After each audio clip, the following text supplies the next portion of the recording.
예, 저에게 아들이 있고 아들의 이름은 주한이입니다.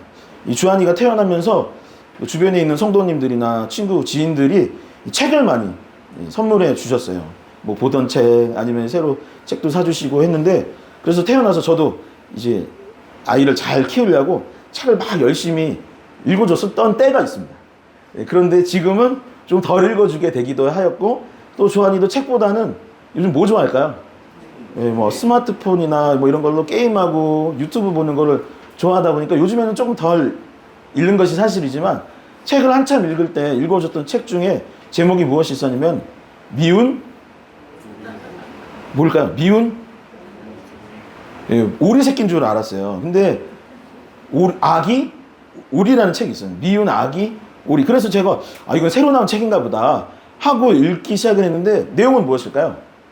예, 같은 내용이었습니다. 그러니까 옛날에는, 저 어렸을 때는 미운 오리 새끼라고 책 제목이 번역되었었는데, 지금은 미운 아기 오리. 그 안데르센의 그 유명한 책의 제목이 그렇게 바뀌었던 것이죠. 책의 내용은 여러분들 다 아는 그 내용입니다. 엄마 오리가 알을 낳았는데 그 오리 알 중에 조금 크고 독특한 것이 있었어요. 그래서 이거 뭐지 했었는데, 부화를 하고 나 보니까 다른 오리들은 너무 노랗고 막 이렇게 예뻐서 내 새끼구나, 내 아기구나 라고 했는데, 얘는 덩치도 크고 뭔가 우리랑은 어울리지 않는 오리인 거예요. 그래서 가족들 사이에서도 조금 미움을 당하고, 그래서 이 아기 오리가 여정을 떠났던 내용이 이 책의 주된 줄거리입니다. 다른 동물을 만났더니 어땠을까요? 너가 무슨 오리야, 너 생긴 게 참 별로구나, 덩치는 왜 이렇게 커? 라고 하면서 쫓겨내죠. 그렇게 동물도 만나고 사람도 만나서 시간이 지났더니 결국 이 아기 오리는 뭐였더라? 네? 다들 버전이 다른가 봐요. 고니? 제가 본 그 책에는 뭐랬냐면 백조였더라. 아, 그래요?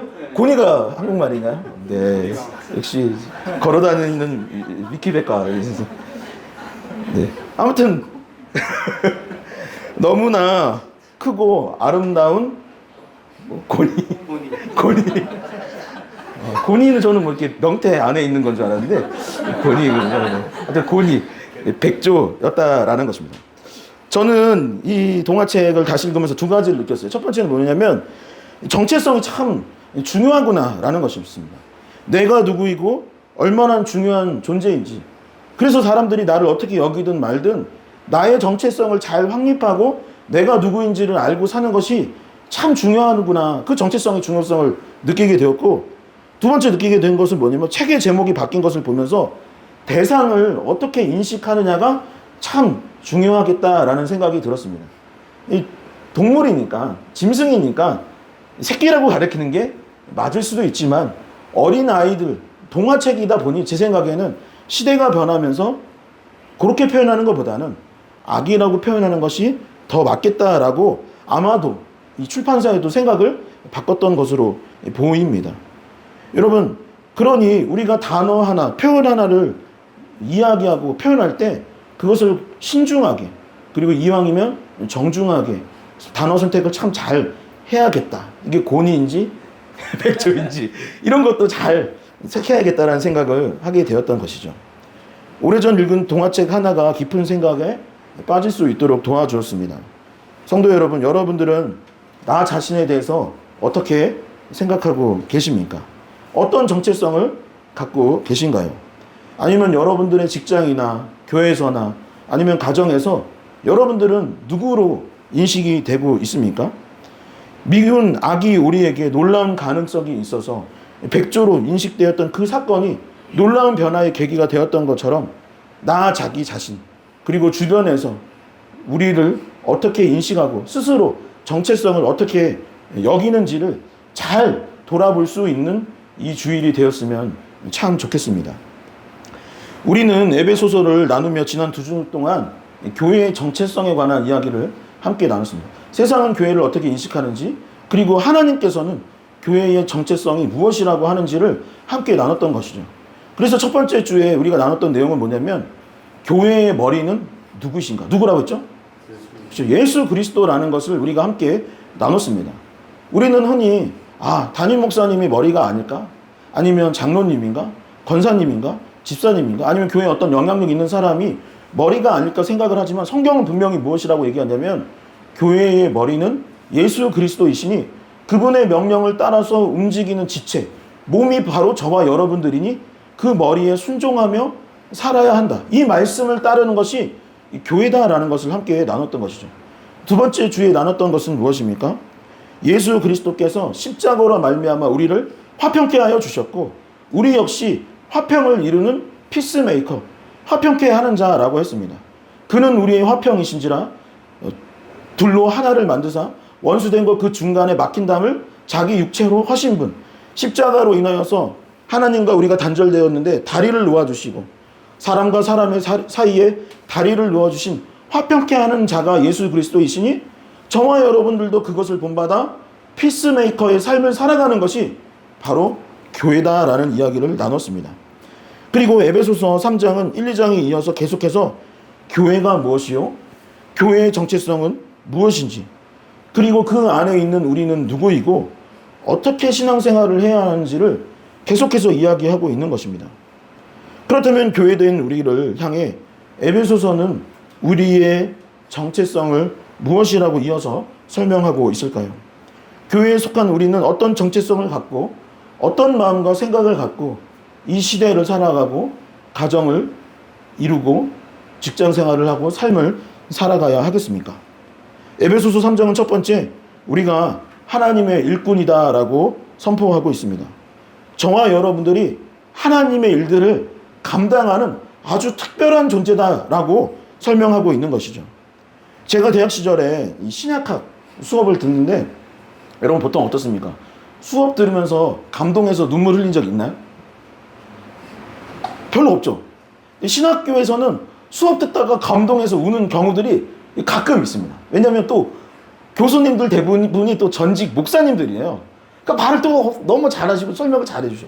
그래서 듣다 보면 와, 야, 이런 대단한 뜻이 있었구나 라는 것을 깨닫고 눈물을 흘렸던 적이 여러 번 있었는데, 제가 잊지 못하는 수업이 한 가지 있었습니다. 뭐냐면 신약학 수업이었고, 이 고린도전서 3장의 내용을 풀이해주는, 해석하는 수업이었는데 교수님이 3장 9절의 말씀을 풀어 해석해 주셨던 적이 있습니다. 제가 그 내용을 한번 읽어보도록 하겠습니다. 고린도전서 3장 9절의 말씀입니다. 우리는 하나님의 동역자들이요 너희는 하나님의 밭이요 하나님의 집이니라. 아멘. 이 교회를 이전하고 이전 감사 예배를 드리면서 저는 개인적으로 참 감사하고 또 감사할 수밖에 없는 시간들이었습니다. 우리가 지난 4월, 사실 3월부터 시작이 됐죠. 3월에 교회 이전을 결정하고 장소를 같이 알아보고 또한 이사를 하고, 이 모든 과정 가운데 온 성도들이 함께 모여서 페인트를 칠하기도 하고 청소를 하셨던 분도 있고 짐을 나르고 또 누군가는 데코를 하고 건축 헌금을 내거나 이것저것 채워가는 모습을 보면서 저는 우리 교회에 참 저력이 있구나, 그리고 그 모습들을 보면서 감동하지 아니할 수 없었습니다. 그렇게 함께하는 이들의 모임, 교회를 교회라고 말하기도 하지만 저와 여러분들의 사이를 성경은 뭐라고 말하냐면 동역자라고 말을 하는 거예요. 저랑 우리 정석 선생님 그리고 권사님, 집사님들이 어떤 사이냐? 뭐라고요? 동역자라고 말을 합니다. 다시 말해 동료인 것이. 같이 모여서 돕고 어르신들 반찬 배달을 하고 같이 교회 청소를 하기도 하고 마을 청소를 하기도 하고 같이 밥을 먹기도 하고 그 밥을 만들기도 하고 또 그 밥을 먹고 난 것을 맨날 밥 얘기인데 설거지하기도 하고 하는 가족 같은 사이가 무엇이냐? 동역자라는 거예요. 그러니까 저와 여러분들은 무엇이다? 동역자라는 것입니다. 동역자는 동료이기도 하고 가족이기도 하고 친구이기도 한 것입니다. 그런데 고린도전서 3장 9절을 해석하시던 교수님께서 이 본문의 의미가 무엇이냐면 하나님의 동역자라는 것이, 저는 맨 처음에 이걸 읽었을 때 어떻게 생각했냐면 저와 여러분들이 역시 우리는 하나님의 동역자구나 라는 의미라고 생각을 했던 거예요. 근데 교수님이 그 말이 아니라는 겁니다. 그럼 교수님 이 말이 무슨 의미입니까? 라고 했더니 하나님은 너를 나의 파트너라고 생각을 한다는 거예요. 리얼러브 교회를 하나님께서는 동역자라고 생각을 하십니다. 그분이 혼자서도 충분히 하나님의 일들을 감당할 수 있지만 그분이 우리와 교제하기를 원하시고 우리와 함께하기를 원하셔서 충분히 혼자 할 수 있는 그분이지만 저와 여러분들을 무엇으로 여기신다? 통역자로 여기신다라고 말씀하셨던 것입니다. 여러분, 우리를 구원하여 주시고 우리를 대신에 십자가에 죽으시고 온 우주를 창조하시고 다스리시고 능치 못함이 없으시고 바다를 가르시고 그 바다를 걸을 수 있는 그 하나님이 저와 여러분들이 동역자인 것처럼 하나님과 우리가 동역자와의 관계라는 것을 듣게 되니 그분이 나의 가족이고 그분이 나의 친구이고 나의 동료이고 내가 설거지를 막 할 때에도 그분이 나와 함께 하여 주신다는 것을 깨닫게 되니 그 말을 듣고 얼마나 마음이 찡한지 얼마나 감동이 되는지 몰랐습니다. 에베소서 3장 7에서 8절의 말씀은 한번 같이 큰 목소리로 읽어보도록 하겠습니다. 함께 읽겠습니다. 이 복음을 위하여 그의 능력이 역사하시는 대로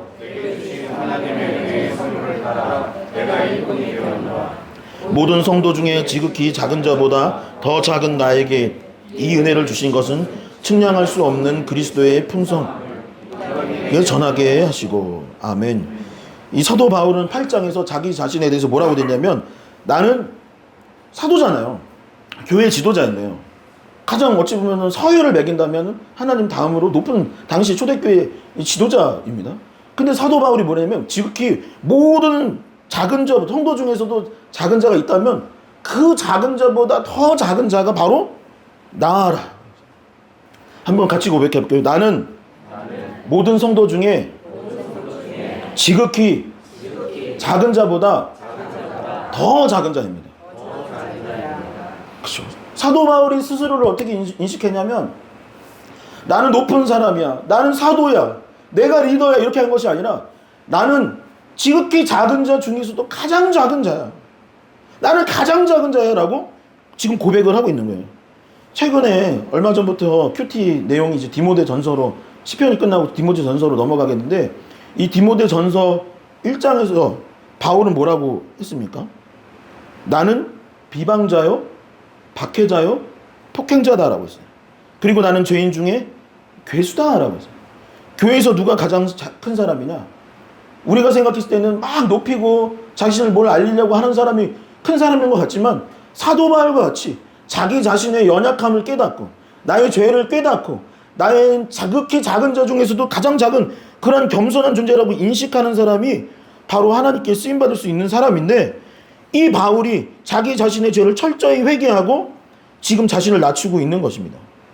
그러니 자기가 잘나거나 인기가 있어서도 아니요, 배운 게 많아서도 아니요, 하나님의 은혜로 말미암아 하나님의 사랑으로 말미암아 지금 나는 일꾼이 되었습니다. 나는 이제 하나님의 동역자가 되었습니다. 하나님의 일을 감당하는 사람이 되었다라고 고백하고 있고 그 고백이 결국 누구의 고백이 되어야 하냐면 저와 여러분들의 고백이 되어야 할 줄 믿습니다. 즉 교회는 무엇이냐? 교회 공동체에 속한 우리는 무엇이냐? 지도자입니까? 높은 사람입니까? 아닙니다. 우리는 누구이냐? 하나님의 일들을 감당하는 하나님의 일꾼이라고 성경은 말하고 있는 것이죠. 바울은 이방인에게 복음을 전하는 일을 하였고 우리 역시 하나님의 동역자가 되어 하나님의 일꾼이 되어 하나님의 나라를 세워가는 일꾼이다라고 성경은 말하고 있습니다. 교회가 바로 하나님의 일꾼들의 모임인 것이죠.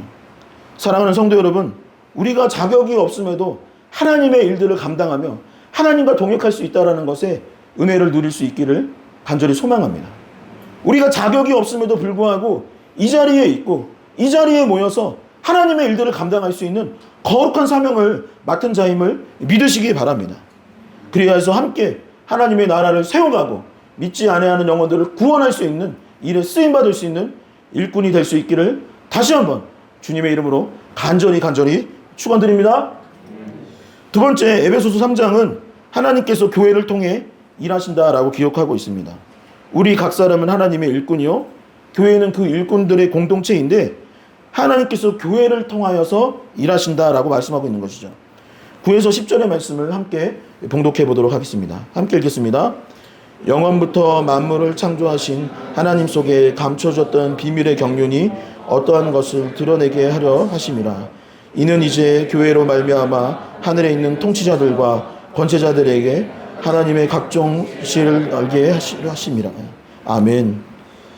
언젠가 한 청년이 선교를 간다고 저를 찾아왔던 적이 있습니다. 그래서 대화를 나눴는데요. 선교를 간다고 하길래 그래서 선교를 신청한 이유가 무엇이냐, 왜 가느냐라고 물었더니 그 청년이 말하기를 뭐냐면 나의 삶의 전환점이 필요하기 때문이다. 그리고 선교지에 가서 은혜를 누리고 싶습니다. 전에도 갔었는데 너무 좋았었어요. 그래서 이번에도 선교지에 가려고 합니다. 라고 했습니다. 제가 그 얘기를 듣고 어땠을까요? 그래 참 잘했다 라는 마음이 첫 번째 들었던 생각이고, 동시에 들었던 마음은 뭐냐면 그런데 조금 아쉬운 점이 있다. 그것이 무엇이냐면 선교의 목적이 내가 은혜를 누리기 위함이기보다는 선교라는 그 단어 자체는 무엇입니까? 이 복음을 전하러 간다라는 것이죠. 우리의 삶에 막힌 담, 이 경계를 뛰어넘어서 하나님을 알지 못하는 사람들에게 예수 그리스도의 복음을 전파하기 위해서 하는 것이 선교일진데, 그것보다 내가 은혜를 누리고 내가 존화하는 것들이기 때문에 가는 것이기 때문에 조금 나쁜 것은 아니지만 아쉬운 점이 있었던 것이죠. 교회는 여러 다양한 좋은 일들을 합니다. 예전에는 유치원을 교회에서 많이 운영을 했었어요. 그래서 선교원이라고 부르기도 하고 지금도 그것을 하는 교회들이 있으나 과거만큼 많지는 않습니다.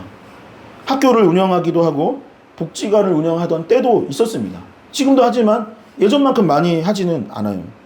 연탄 배달을 하기도 하고 우리 교회처럼 혼자 사시는 어르신들에게 반찬을 가져다 드리기도 하고 마을 청소도 하고 여러 좋은 일들을 하는 공동체가 교회다라고 할 수 있는 것이죠. 그런데 조금 전 말씀드린 것처럼 시간이 흐르다 보니까 이제는 교회에서만 그것을 하는 것이 아니라 정부 기관이나 복지관 등에서 그 일들을 많이 합니다. 여러분, 그렇다면 국가에서 복지관에서 사회기관들이 그것들을 많이 하고 있는데 그럼 이제는 우리는 뭘 해야 할까요? 하나님께서 우리에게 이루시고자 하는 일은 무엇이고 하나님께서 교회 공동체를 통해 하시고자 하는 일은 무엇이냐? 과거만큼은 아닐지라도 우리가 여전히 교회로서 참사랑 사역을 한다든가 여러 좋은 일들을 하는 이유가 무엇입니까? 교회를 홍보하기 위함일까요? 우리 그래도 좀 괜찮은 교회라는 걸 알리고자 그것들을 하는 것입니까? 그렇지 않죠. 교회가 세워진 목적은 무엇이냐? 함께 고백해 볼까요? 복음을 전하고 하나님을 알게 하는 것. 다시 한번 복음을 전하고 하나님을 알게 하는 것. 여러분, 조금 전 바울도 우리도 하나님의 일꾼이라고 하였습니다. 바울은 일꾼으로서 무엇을 했느냐?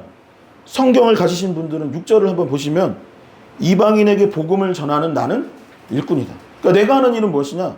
유대인들에게 보다는 이방인들에게 가서 내가 복음을 전하는 것이 나의 일꾼으로서 사명이다. 7절에도 복음을 위해 일꾼이 되었다라고 했습니다. 교회도 마찬가지죠. 10절을 보게 되시면 이제 교회로 말미암아라고 나와 있어요. 이제 교회로 말미암아. 바울로 말미암아 복음이 전파되는데 이제 교회 공동체가 세워졌으니 이 교회로 말미암아 하나님의 일들을 이루게 될 것입니다. 비밀의 경륜 곧 하나님의 복음, 하나님의 신비, 하나님의 지혜를 알게 하는 일에 교회가 쓰임받게 될 것이요. 그게 하나님의 일이요. 그게 교회의 역할이다. 그러니까 나는 일꾼이고 우리는 일꾼들의 공동체이기 때문에 하나님께서 어디를 통해서 일을 하시느냐? 교회를 통하여서 일을 하신다는 거예요. 복음을 전하는 그 일을 우리를 통하여서 이루어 주신다라고 말하고 있는 것입니다. 사랑하는 성도 여러분, 그러니 이 교회를 통해 일하시는 하나님을 우리가 의지하면서 우리는 이제부터 무엇을 해야 돼요? 복음을 전하는 일을 감당해야 하는 것입니다. 참사랑 사역을 하면서 사람을 만나면 결국에 결론적으로 무엇을 하는 겁니까? 예수 그리스도의 그 십자가 사랑을 알리는 일들을 해야 되는 거예요. 그 하나님의 일들을 누구를 통해 이루시나? 교회 공동체를 통해서 이루어 주신다라고 성경은 말하고 있는 것이죠. 세 번째, 에베소서 3장은 그러니 이제 우리가 어떻게 살아가야 하느냐, 어떤 마음을 가지고 살아가야 하느냐라고 말을 하고 있는데, 당당하게 살으라 라고 명령하고 있습니다. 다시 한번 고백해 볼까요? 주먹을 한번 이렇게 꼭 쥐고. 지금 덥죠? 덥죠? 많이 지쳤어 지금. 자, 허리 한번 펴고. 자, 당당하게 살자. 당당하게 살자. 담대하게 살자. 담대하게 살자. 아, 제가 지금 에어컨이 왜 이게 지금 성능을 발휘하지 못하는지 알았어요. 2시간 전부터 지금 2시간 반이 됐는데 왜 온도가 안 떨어지냐면 여러분들의 뜨거운 믿음 때문인 줄 믿습니다. 아닌가요? 믿음 때문인 줄 믿습니다. 다시 한번 당당하게 살자. 담대하게 살자. 열정적으로 살자. 방금 1도 더 오른 것 같아. 방금 1도 더 오른 것 같아. 여러분, 오늘 말씀에서 교회는 무엇입니까?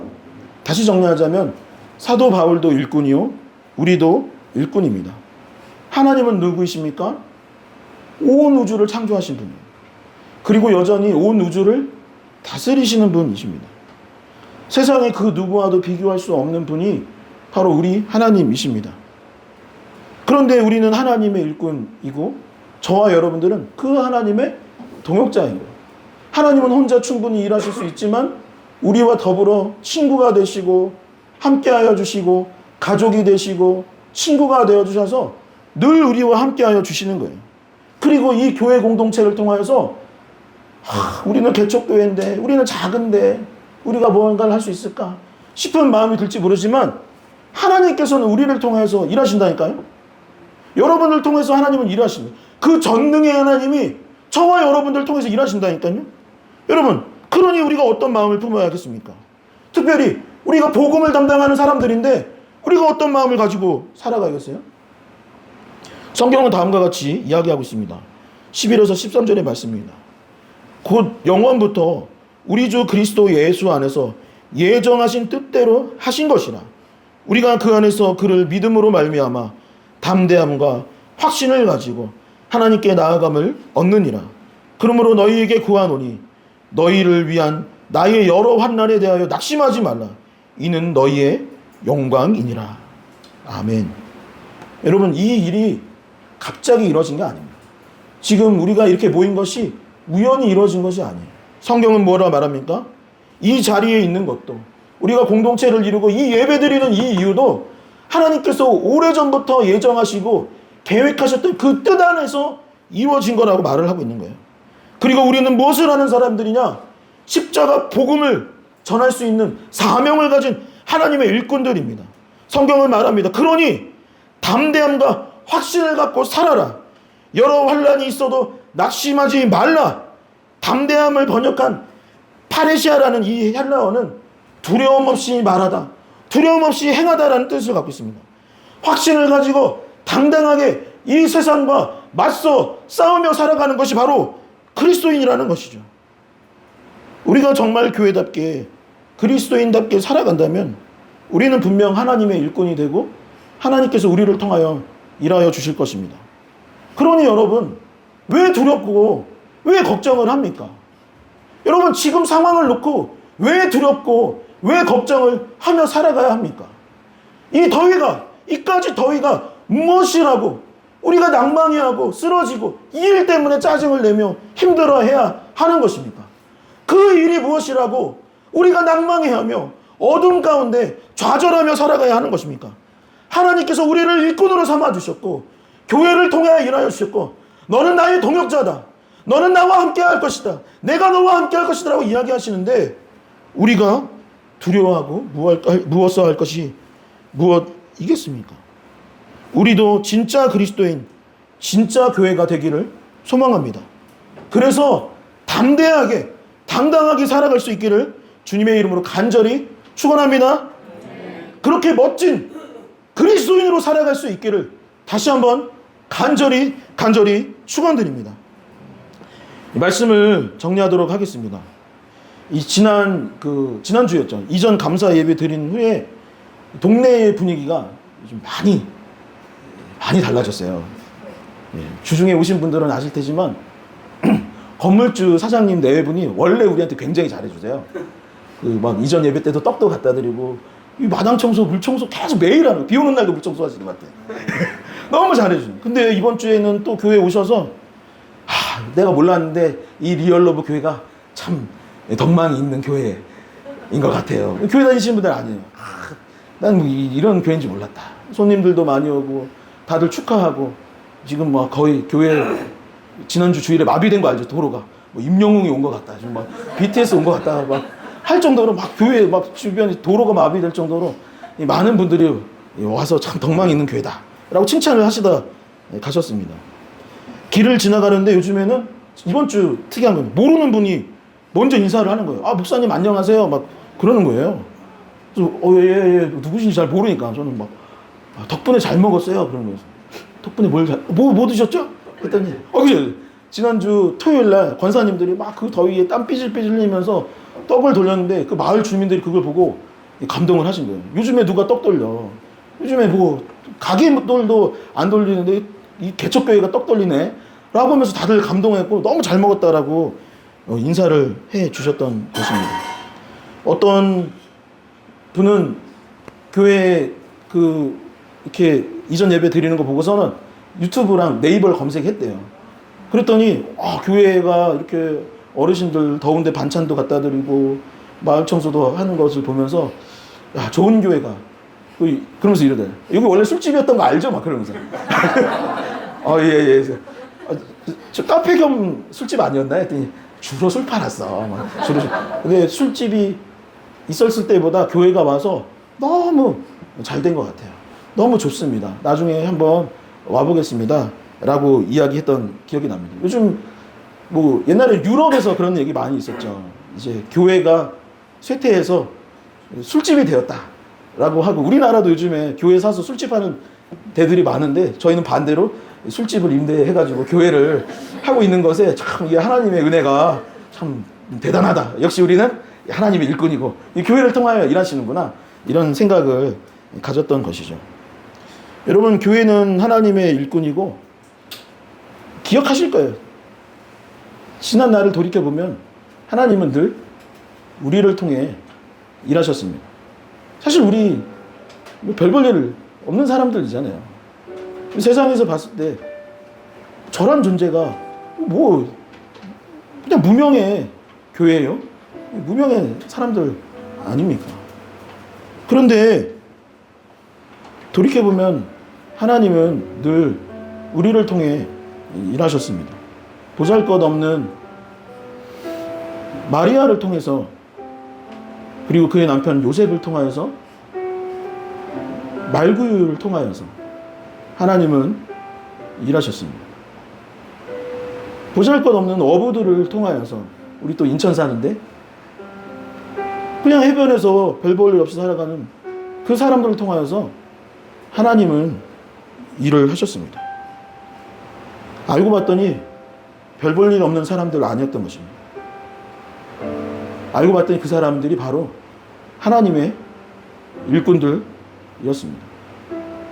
바울은 많은 것을 가진 사람이었지만 예수 그리스도를 믿음으로 자신의 가졌던 재산과 학력과 경력들을 다 벗어버리고 그것을 나는 이제 배설물로 여긴다 했습니다. 가진 것 없는 바울을 통하여서 이 성경이 쓰여지고 복음이 전파됐던 것입니다. 이제 교회가 세상의 미움을 받고 있지만 그래서 우리가 누구인지 잊어버리며 하루하루를 살아가고 있지만 하나님은 우리를 곤히 백조로 생각하고 계십니다. 그 일에 우리 리얼러브 교회가 쓰임받을 수 있었으면 좋겠습니다. 오늘 처음 오신 분들이 참 많이 있는데 여러분들이 이 교회에 나오지 않더라도 어느 곳에 있건 하나님께 쓰임받게 될 줄 믿습니다. 어느 곳에 어디에 있건 간에 내가 하나님의 일꾼이요 하나님께서 나를 통해 일하신다는 것을 꼭 기억하며 당당히 살아갈 수 있는 그러한 그리스도인들로 설 수 있기를 교회가 될 수 있기를 주님의 이름으로 간절히 축원드립니다.